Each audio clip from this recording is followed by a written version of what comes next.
What if I told you some spirits never left their graves, and tonight they might be watching you? If you love ghost stories, hit subscribe, tap like, and share this video so we can bring you even more terrifying tales. Subscribe, like, share to keep the ghosts coming.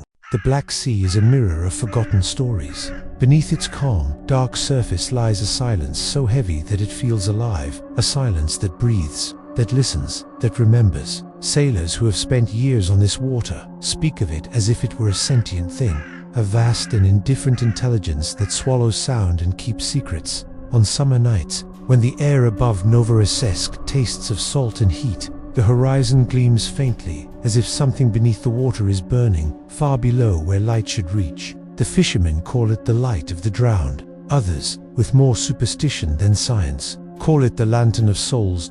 And always, at the center of those rumors, lies a single name whispered with reverence and fear: Admiral Nakhimov. The Admiral Nakhimov was born twice. Once in 1925, in the shipyards of Bremen, Germany, as a luxurious liner called Berlin, and again, after World War II, when it was seized by the Soviets as reparations and renamed after a Crimean war hero. For decades, she served with dignity, a floating monument to Soviet industry, ferrying thousands of passengers between ports like Odessa, Batumi, and Sochi. Families trusted her, lovers met on her decks. Children grew up hearing her horn echo across the bay. By 1986, she was old, yes, her hull groaned, her paint faded, but her reputation still gleamed like brass under the sun. She was considered safe, indestructible, the Titanic of the Black Sea. That summer, the city of Novorossiysk was alive with tourists, sunburnt faces, cheap radios, the smell of fried fish and diesel smoke. Everyone was restless to leave, to chase one last weekend before autumn came. At the pier, the Admiral Nakhimov waited, her decks glowing amber under the lamps, her windows reflecting the restless tide. 100 stories began the moment her gangplank dropped, stories that would end together. At the bottom of the sea, August 31st, 1986, a warm night, the harbor lights danced on the water like spirits. Among the passengers boarding were families, newlyweds, veterans, teachers, and children, over 1,000 souls in all. Their laughter echoed up the steel corridors. The bar was crowded. Music played a cassette of waltzes and love songs. At 10 p.m., Captain Vadim Markov gave the order to depart. The engines rumbled like a sleeping animal. The ship slid away from the pier, and Novorossiysk began to fade behind a mist of light. Above them, the moon was hidden. The Black Sea looked infinite, almost kind. On the bridge, the captain checked his radar. Another ship, a freighter called Pyotr Vasev, was moving along a similar course. It was nothing unusual. Two ships passing in the dark, but in the silence between the engine hums, something else moved, something deeper than sonar could touch. The Admiral Nakhimov had carried many things in her long life: soldiers, tourists, cargo, memories. But this time, she carried something unseen, a shadow that had been waiting since her first voyage. A patient echo that traveled with her name. At 10:45 p.m., the radar screens flickered. Pyotr Vasev, approaching, a junior officer, said.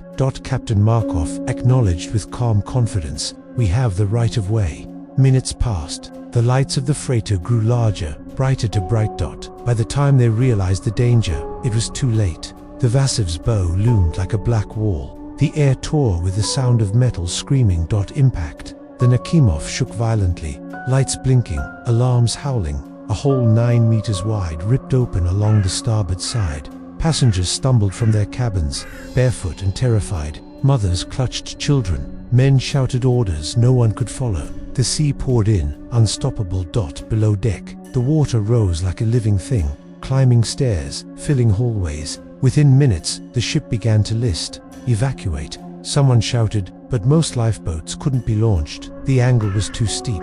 The lights flickered once more, then went out, and in the darkness, voices rose, screams, prayers, the sound of people clawing for air. Then silence.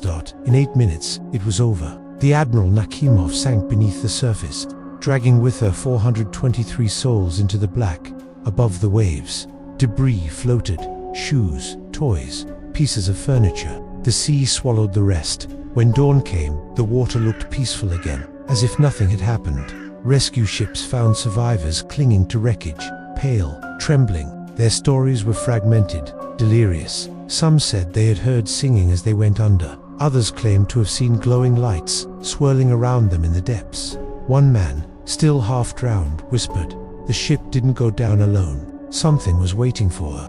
For days afterward, the bodies were brought ashore. The city fell silent. Funerals lined the coast, but beneath that grief, something darker stirred, an unspoken belief that the sea had claimed what it was owed, that the Nakhimov hadn't sunk by accident, but by invitation. Weeks later, the first divers were sent down to locate the wreck. They expected a graveyard of twisted steel. Instead, they found a ship almost perfectly preserved, lying upright on the seabed, 47 meters deep.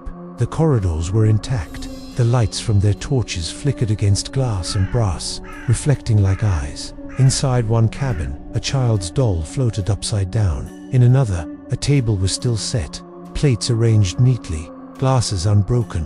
One diver, Sergei Voronin, later said, "It didn't feel like a wreck, it felt like a waiting room." He heard sounds, soft tapping, as if from inside the walls. His radio crackled, then a faint voice whispered through the static, "Help me, it's so cold." He surfaced in panic, gasping, refusing to go back down. Officially, his equipment malfunctioned. Unofficially, he never dove again. The government tried to keep the details quiet, but the Black Sea has no secrets for long. Fishermen began to tell stories of strange lights over the water, pale, drifting glows that moved like a ship's silhouette, vanishing when approached. Some claimed to see figures standing on the waves, silhouettes that looked human, their eyes reflecting silver like fish scales. By autumn, sailors avoided the area. They said their compasses spun wildly when crossing the coordinates of the wreck. Radios hissed with interference, sometimes a woman's voice, whispering coordinates that led nowhere. The sea had become haunted. In late 1986, a cargo ship from Odessa reported receiving a distress signal. Admiral Nakhimov, proceeding to Sochi. The signal was clear, steady, and impossible. The Nakhimov had been gone for months. When they checked their radar, a massive shape appeared briefly, the size of a passenger liner, before vanishing. The radio officer, trembling, wrote in his log, "It was not interference. Someone was calling." To this day, old sailors refuse to tune radios to that frequency. They say you can still hear the Nakhimov calling, her voice rising through the static, searching for a port that no longer exists. Time passed, but the wreck remained. Divers who visited years later found it strangely untouched. The sea currents had not eroded it. The glass still shone faintly, as if reflecting light from a source unseen. A few divers placed memorial plaques inside offerings to the lost. Yet each time, within weeks, the plaques vanished. Not stolen, just gone. One camera feed once captured something inexplicable. A flicker of movement behind a porthole. A pale hand pressing against the glass from the inside. The image lasted only a second, but it spread through every diving circle in the region. From then on, no one entered the wreck alone. Survivors spoke little. The state discouraged interviews, preferring silence over scandal. But in private, they confessed their nightmares. One woman dreamed of corridors flooded with blue light. Every door she opened revealed herself, frozen, floating. Another man woke each night hearing ship horns that no one else could hear. Some claimed they saw the ship in the fog, sailing perfectly upright, her lights glowing as if nothing had ever happened. In 1991, a retired sailor was found drowned near the wreck site. His wife said he'd been talking about going home, that he'd heard voices calling him from the harbor. The death was ruled an accident, but everyone in Novorossiysk knew otherwise. The Black Sea has never been kind. Its waters are dense, preserving the dead for centuries. Bodies that sink here do not decay, they sleep. Perhaps that's why the Admiral Nakhimov endures, as intact as the night she sank. Perhaps that's why her ghosts are restless. They are not forgotten, not dissolved. They are suspended half in memory, half in eternity. Sometimes, on quiet nights, the wind across the harbor carries faint music, an old waltz, distorted and distant. Locals say it comes from beneath the waves. And if you stand long enough by the pier, you might hear another sound too, the low hum of engines, growing louder, closer, until it feels as if a massive ship is passing by in the fog. But when you look, there's nothing, only the sea, endless and dark, reflecting the stars like the eyes of the drowned. The Black Sea does not sleep, it breathes. Sometimes, on nights without wind, you can hear it sigh, a long, hollow sound that rolls across the bay and into the city streets. Old men sitting by the docks will stop talking when it happens. They will lift their heads, listen, and make the sign of the cross without a word, because they know the difference between the sea's voice and something else. It began in the spring of 1987. 6 months after the disaster, the divers were still working in shifts, cataloging the wreck and bringing up whatever they could. But one by one, they started refusing to go back down. They spoke of strange distortions, voices, lights, electrical failures, panic attacks. The oxygen sensors behaved erratic. One diver said he saw a child swimming toward him in the dark, her eyes wide open, her mouth moving as if to speak. He dropped his light. When he found it again, the child was gone. The next day, his partner found him trembling in his bunk, staring at the ceiling. "She wanted me to take her hand," he whispered. "I almost did."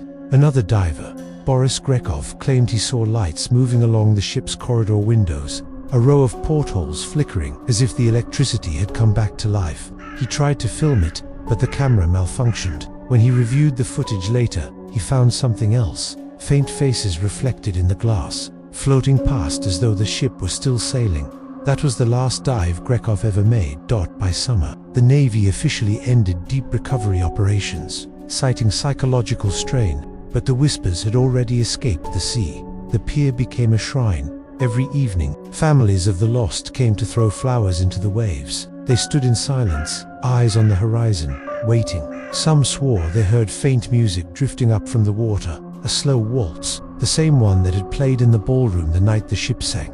An old woman named Yelena, whose husband and son both died aboard, began coming every night with a lantern. Locals thought her mad, until one night she returned home pale as milk, saying, "I saw them. They were standing by the rail, both of them. They waved to me." When asked what she meant, she said only, "The sea opened its eyes." Soon others began to see strange things too, lights far out at sea that moved like a ship's outline. Fishermen said their sonar picked up something massive below the surface that moved when they did, always keeping pace. The Coast Guard ignored it at first. Then one night, a patrol boat nearly collided with something, a ghostly hull, transparent, shimmering faintly blue. It passed through them without resistance, leaving the air icy cold. The next morning, the patrol captain resigned. There was one man who refused to leave it alone, Sergei Voronin, the diver who had heard the voice saying "help me" months earlier. He couldn't sleep, couldn't eat. In his dreams, he walked the ship's corridors underwater, hearing footsteps behind him, but never turning around fast enough to see who followed. He returned to the wreck, alone, in October. Against orders, the water was calm. His descent light glowed softly, cutting through layers of green darkness. The Admiral Nakhimov emerged from the gloom, majestic, tragic, whole.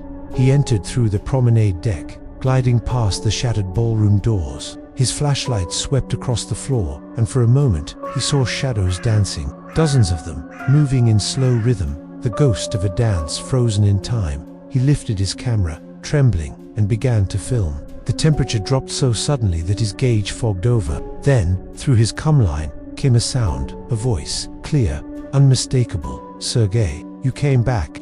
The voice was that of his fiancée, Irina, who had died on board. He froze, his breathing spiked, his heartbeat filled his ears. The voice grew softer, closer. "It's so beautiful down here. Stay." He surfaced 4 hours later, incoherent, with footage that showed only darkness and a single frame, the faint outline of a woman's face pressed against glass, eyes open, mouth forming a word no one could read. Voronin never spoke again. He spent the rest of his life in a psychiatric hospital, overlooking the sea. The city began to change. Those who lived near the harbor complained of sleeplessness, of hearing whispers at night, of the feeling of being watched from the water. Dogs refused to go near the shoreline. Birds flew erratically above the pier and then vanished. Streetlights flickered near the memorial. Once, during a thunderstorm, lightning struck the water, and witnesses swore they saw the shape of a massive ship illuminated beneath the waves, its windows glowing gold. When the thunder faded, the ship was gone. In the weeks that followed, people began reporting apparitions, drenched figures walking the streets near the docks, always silent, always dripping seawater. Sometimes their faces were familiar, relatives, friends, strangers from the passenger lists. One taxi driver said a woman in an old summer dress flagged him down. asking for a ride to Sochi. He drove her halfway across town before realizing she'd vanished from the back seat, leaving the seat soaked. By then, the city understood. The dead had come home. It was a radio operator named Andrei Pavlov who first recorded it in early 1988. While monitoring coastal frequencies, he picked up a faint transmission, a steady SOS pulse, followed by a woman's voice repeating coordinates that matched the Nakhimov's resting place. He responded instinctively, "Identify yourself." There was a pause. Then, softly, Admiral Nakhimov, proceeding to Sochi. His blood froze. The signal persisted for several minutes before fading. He logged it, but the authorities dismissed it as interference. 2 nights later, the same signal returned. This time, he kept listening. Through the static, he heard something: faint laughter, the clink of glasses, and then a man's voice saying, "Beautiful night for sailing, isn't it?" Then a burst of noise and silence. Over the following months, similar reports came in from cargo ships, private vessels, and amateur radio operators all across the Black Sea. Always the same message, the same date stamp, August 31st, 1986, repeating endlessly, as if the transmission itself were trapped in a time loop. Scientists try to explain it as an atmospheric reflection, a phenomenon where old signals bounce between layers of the ionosphere and reappear years later. But even they admitted that this one defied logic, because when analyzed, the signal included faint background noises, footsteps on deck, waves against hull, and something that sounded uncannily like a heartbeat.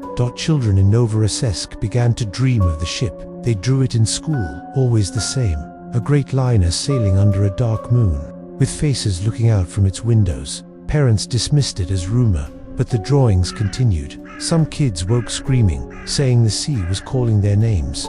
Others whispered that they had friends under the water, kind voices that sang to them in their sleep. One boy, Misha, told his teacher that the ship visited him at night. "It stops outside my window," he said, "and the people wave at me. They want me to come and play." When asked what happened, if he said no, he shrugged. "They get sad, then they go away, but they always come back."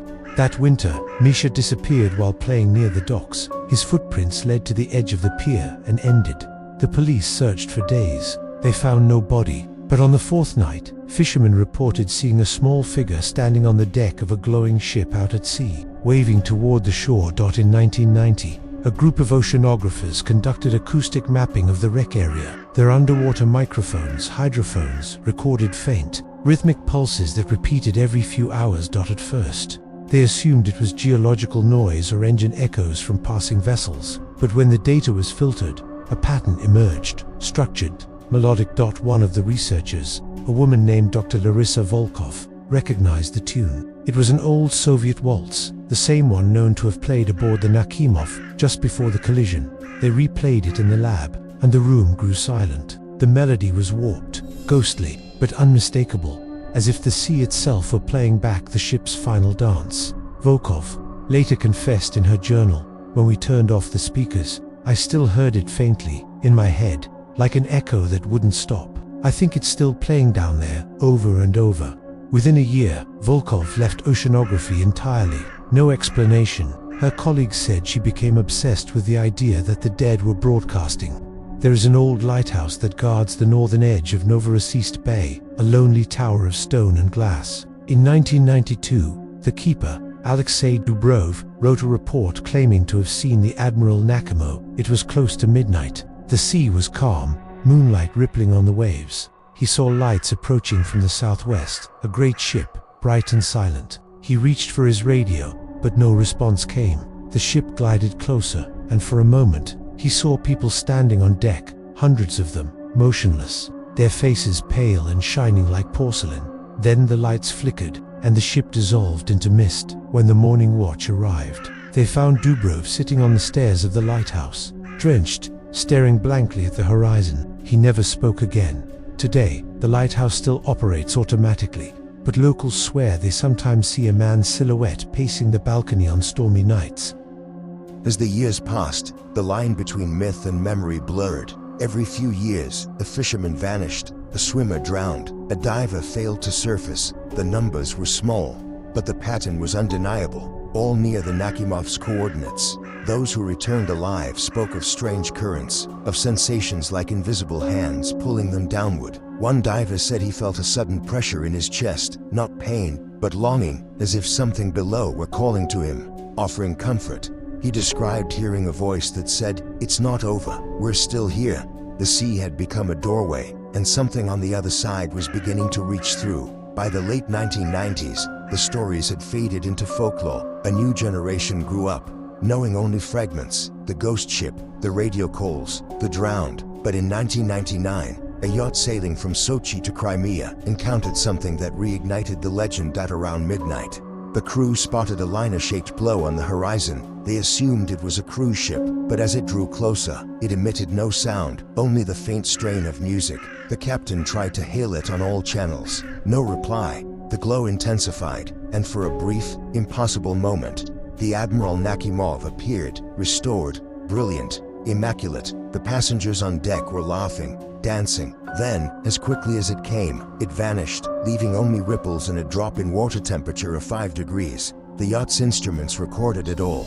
The timestamp, August 31st, 11:04 p.m. exactly. The minute the Nakhimov sank, the legend was reborn.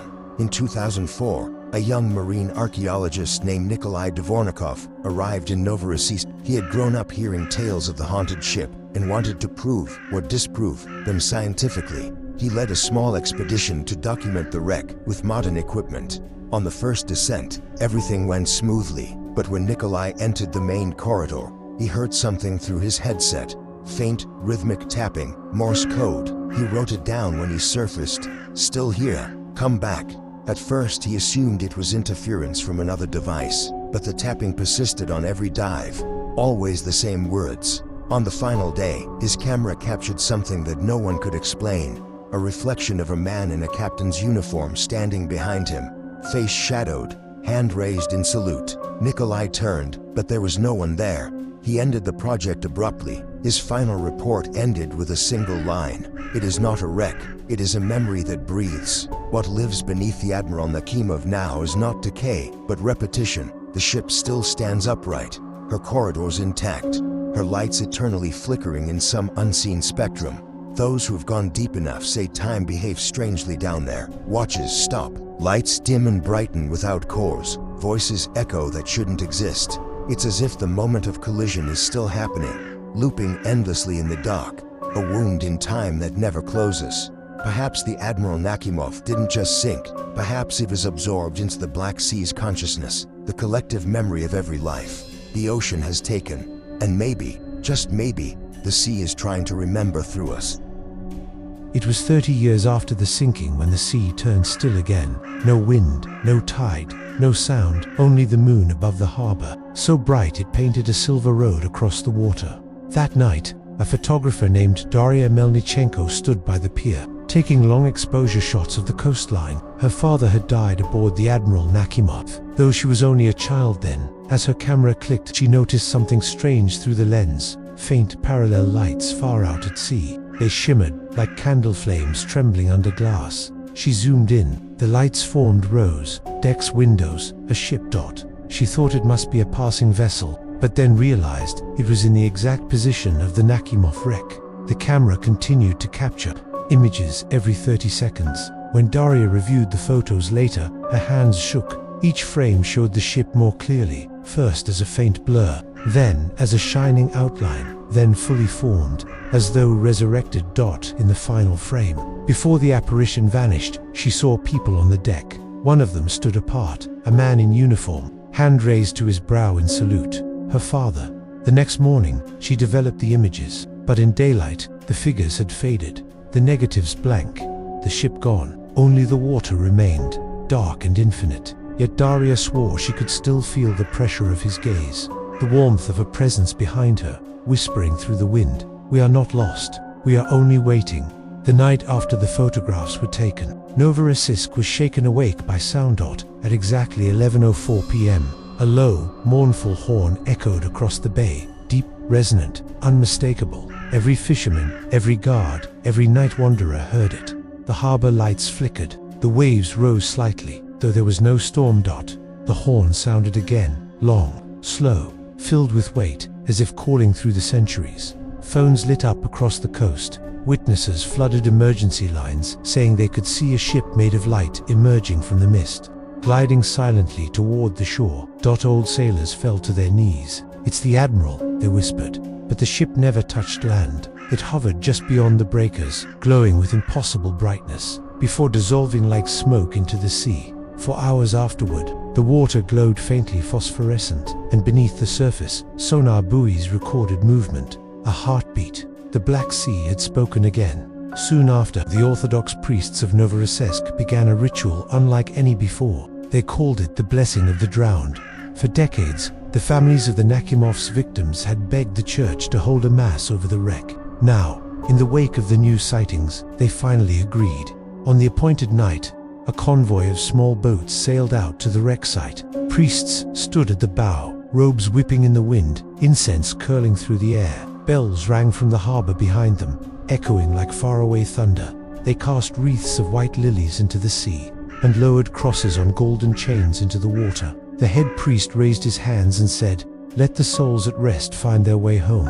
But before the final prayer could end, the sea began to move. The water around them rippled in slow circles. Then, faintly, they heard it a chorus. Hundreds of voices, singing from below. Not screams, not moans, but the same waltz that had played on the ship's final night. Gentle, haunting, eternal. Some of the clergy wept. Others dropped their candles into the sea, which seemed to swallow the light as offering.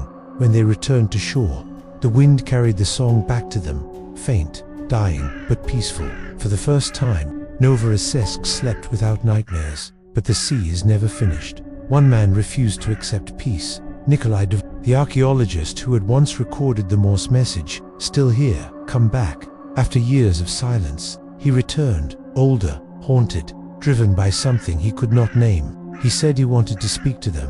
Using modern submersible drones, he descended once more to the Admiral Nakhimov. The cameras transmitted real-time images, corridors still intact, chandeliers still swaying in invisible currents, plates and shoes scattered like relics of another world. Then, the feed began to distort. Shadows moved across the lens. Though no divers were present, the control team heard faint voices on the sonar mic, laughter, conversation, the clink of glass. The ship was alive again, in sound if not in sight. Then a new sound appeared, tapping, the same Morse rhythm as before. Dvornikov translated it on the spot. "Welcome back." The lights flickered. The image sharpened, and in the reflection of a broken mirror, Dvornikov saw himself standing on the deck, but younger, smiling, as though he had never left. He reached toward the screen. It went black. The submersible never resurfaced. Weeks later, a fisherman's net caught something near the wreck. Dvornikov's camera, intact, still recording. The final frame showed the ship's ballroom glowing gold, and a figure walking among the tables, Dvornikov himself, before the footage ended in static. By 2010, the Admiral Nakhimov was more than legend. It had become the city's phantom heartbeat. People who had never known the victims still visited the pier, leaving flowers, whispering to the waves as though speaking to family. Scientists who studied the site began to notice something stranger still. The wreck wasn't decaying. Metal that should have corroded decades ago remained eerily preserved, as though frozen in time. A marine biologist named Irina Belova suggested the ship existed in a kind of temporal eddy, a bubble of repeating energy. Her report was dismissed, but her notes contained a phrase that echoed what others had felt for years. "It's not just a ship, it's a memory refusing to die."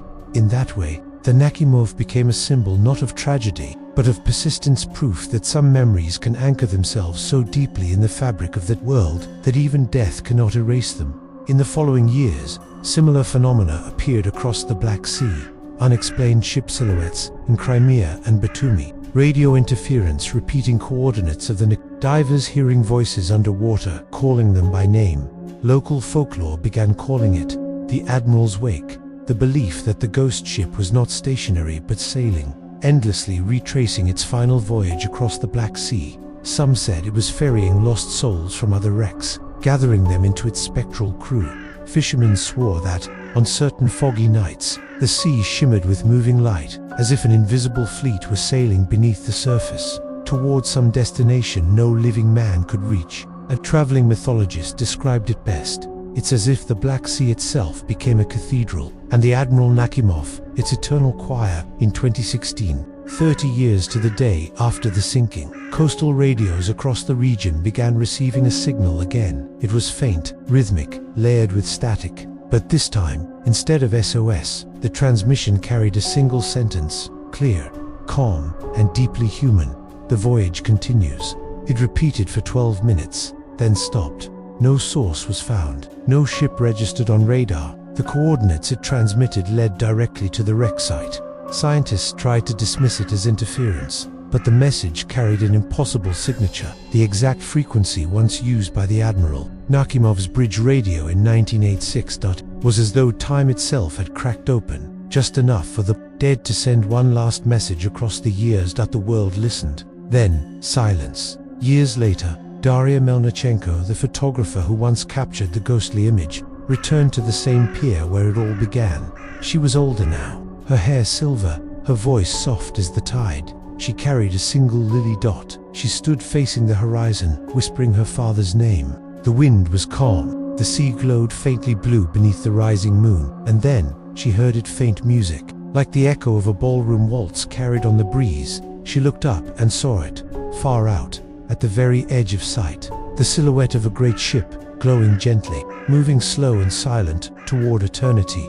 She smiled through her tears. "Good night, Papa," she whispered. The ship shimmered once, as if bowing farewell, and disappeared into the mist. When dawn came, the water was still, but a faint reflection of the ship lingered in the waves, a phantom outline that slowly dissolved with the sun. The Admiral Nakhimov remains beneath the Black Sea, perfectly preserved in its shroud of silence. Divers still visit, scientists still measure, and locals still listen. Sometimes, on calm nights, the water glows faintly where she lies, and a distant hum like a heartbeat, like a song, vibrates through the deep. They say it's the ship still moving, still sailing in the dark between worlds, carrying the memories of those it lost, carrying the echo of laughter, music, love.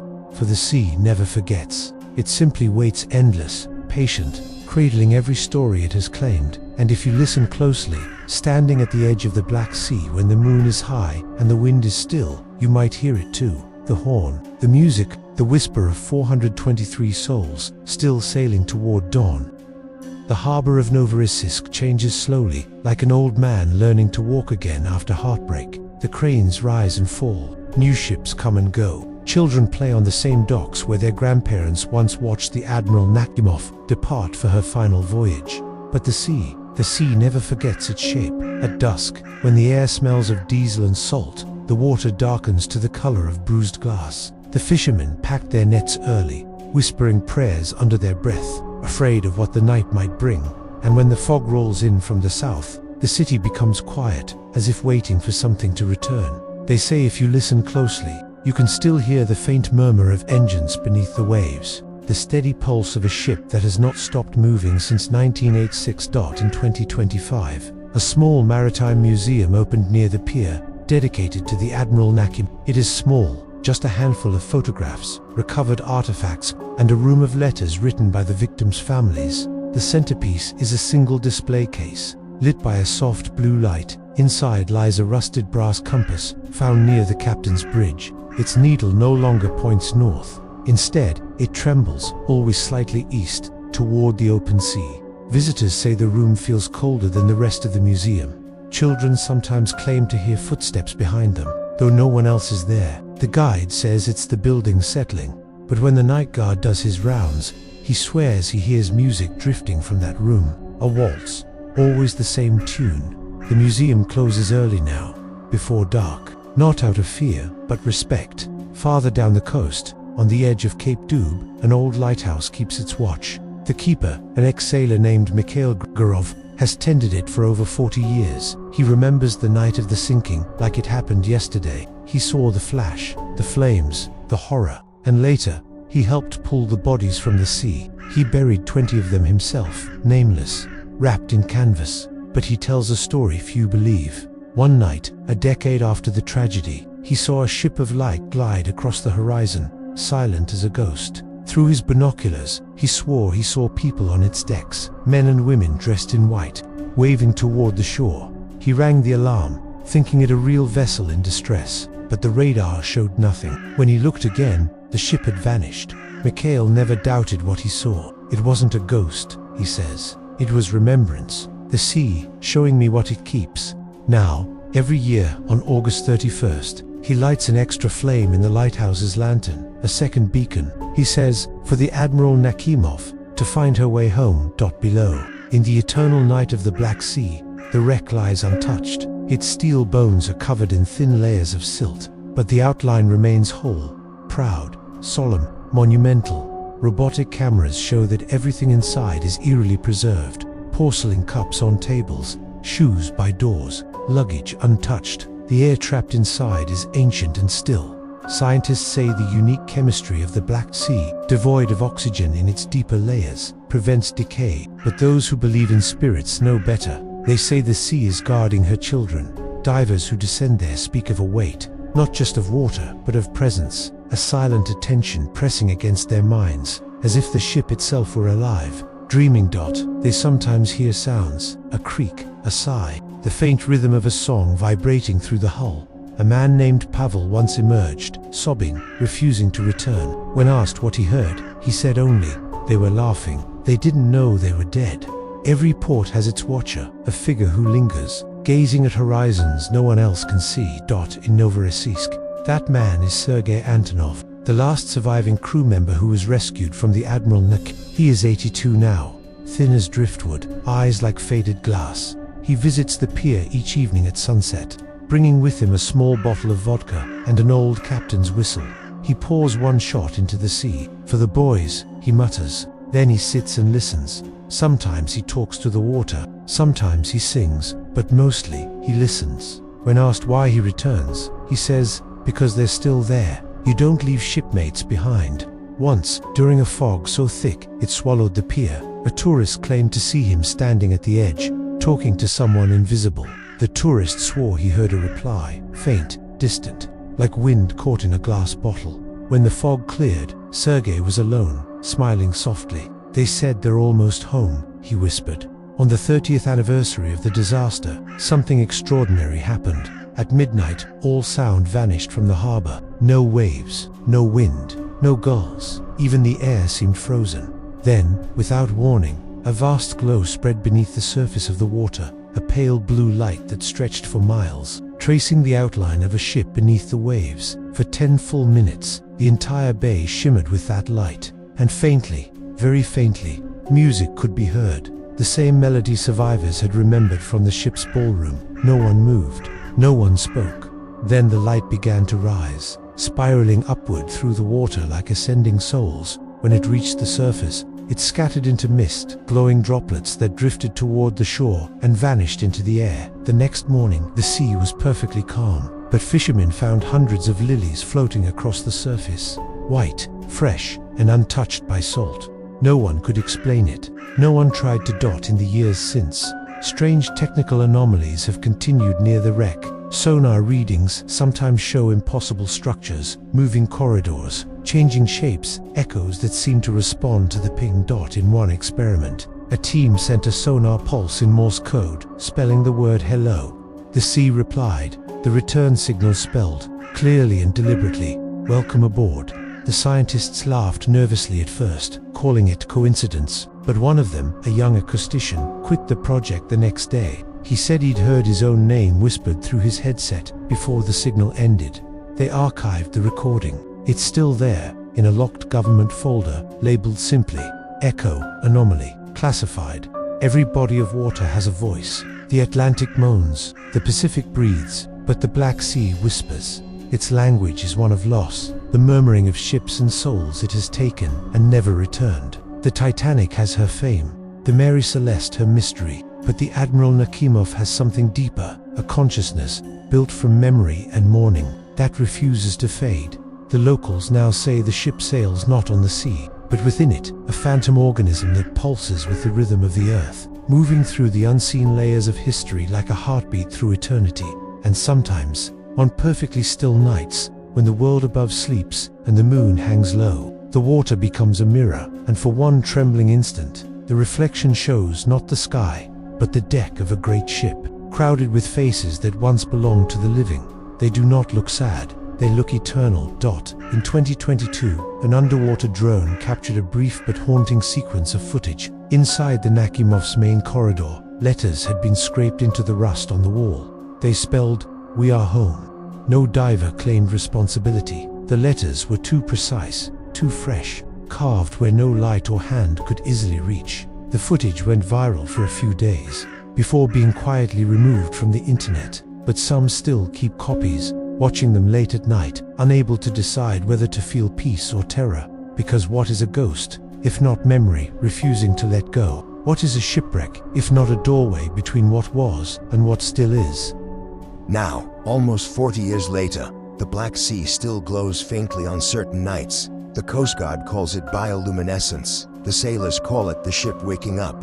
A few claim to have seen her, the Admiral Nakhimov, gliding silently through the fog, her decks shimmering with ghost light, her horn echoing softly across the horizon. They say the passengers walk the decks, unaware that time has passed, sipping drinks, laughing, dancing to a tune no one alive remembers. And in the bridge stands Captain Markov, hands steady on the wheel, eyes fixed on an invisible horizon. He doesn't know the ship has sunk. He doesn't know the sea has taken him. He only knows his duty, proceeding to Sochi. And so the voyage continues, forever repeating in the dark. The Admiral Nakhimov sails still not through water, but through memory, through grief, through the endless night of the human heart that refuses to forget. The Black Sea holds her close, like a mother refusing to release a child. And somewhere, far below, in the weightless silence of the deep, the ship hums softly, an eternal lullaby for all who dream of home. Imagine standing on the shore, long after midnight. The world is silent, the sea breathes, slow.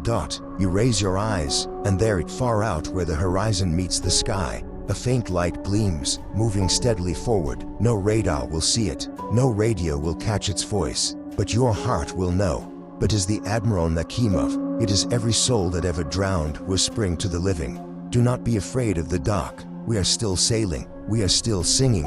And as the light fades into eternity, you feel the air shift, the tide turn, and the sea whisper once more, come back. The Admiral Nakhimov rests 47 meters below the surface, coordinates known to all, yet approached by few. The divers still visit, but they never stay long. The pressure is too heavy, the silence too loud. Each year, flowers are cast upon the water, lilies, white and pure. They drift for a while, then vanish, pulled gently downward, as if taken by unseen hands. The Black Sea remains calm, it always does, after feeding. And deep below, in that quiet cathedral of rust and memory, the ship waits, patient, unchanging, because ghosts do not fade, they only travel deeper. And the sea, endless and merciful, carries them forever.